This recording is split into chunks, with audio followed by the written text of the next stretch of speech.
Hey, what's up, ladies and gentlemen? L. Tillman of the ELT Network here, and welcome to my review of Marvel's Spider-Man, Ep.3, Osborn Academy. Spoiler warning. The show starts off with Spidey and the NYPD chasing down the Jackal, who has stolen a Stark Tech weapon. It's a pretty cool little chase going from rooftop to rooftop when a fire escape nearly falls on some old grandma's head, only to have Gwen Stacy make the save. This would be her first appearance in the series. Gwen Stacy, not the grandma. Later on, the Jackal ends up taking Gwen Stacy captive, but this time Spidey gets the save and a lecture from Gwen on how he could have rescued her better. Very ungrateful. Safe as can be. Thanks. I don't mean to judge, but you know you could have just created a web fan and made a wind cushion from a helicopter's air pressure, right? Yeah? I mean, I guess that's one way I could have done that. Back at Oscorp, we learned that Norman Osborn is opening his own school for geniuses after his son Harry got suspended from Horizon High. And much like Gwen Stacy earlier on this episode, we are first introduced into Norman Osborn, who of course is voiced by Josh Keaton? Wait, what? Wait. Well, let me get this straight. You got Josh Keaton to voice Norman and not Spider-Man? What is wrong with you, Disney and Marvel? Look, this tutoring thing is something you need, not me, so when you're ready to learn, let me know. Anyways, Norman and the Horizon crew go to watch some auditions for the Osborn Academy. We see the likes of John Jameson, Alistair Smythe, and Flash Thompson auditioning, and then we see this. Herman and I are best friends, so we work well together. What Clayton's trying to say is that, like a chemical compound, we act as each other's catalyst for conceiving great ideas. Right. In fact, we inspired each other to create this awesome new tech. I call mine Clash Tech because it can manipulate sound.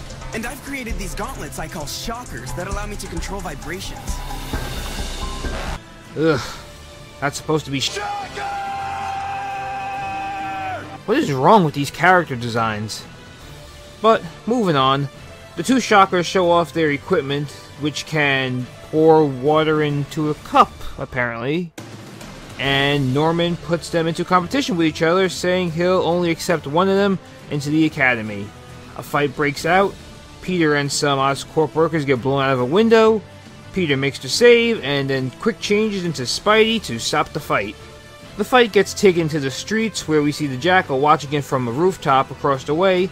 He swoops in, steals the Shocker's equipment, and uses them to attack Spidey, then decides to throw both Shockers off of a building, committing a double murder.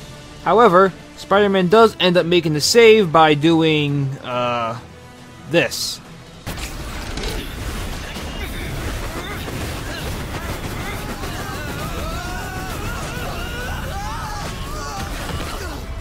Yeah, I don't think I need to explain how ridiculous that looked.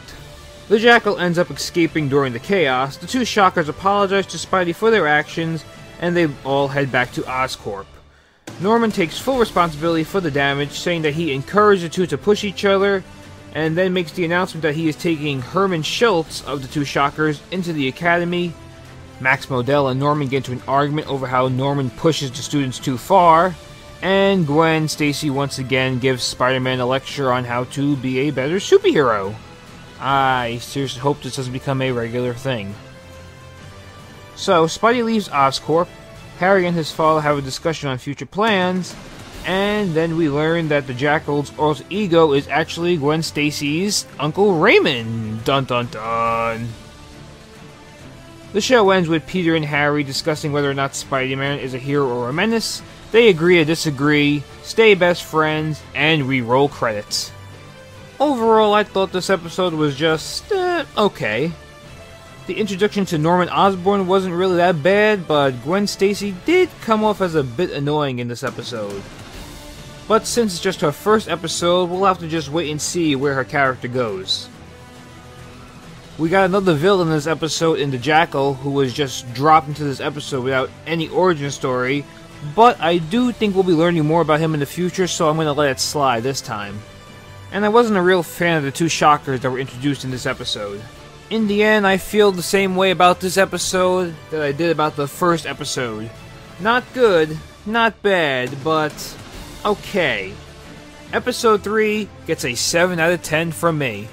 And, ladies and gentlemen, that does it for my review of Marvel's Spider-Man, Episode 3, The Osborn Academy. I hope you enjoyed this review.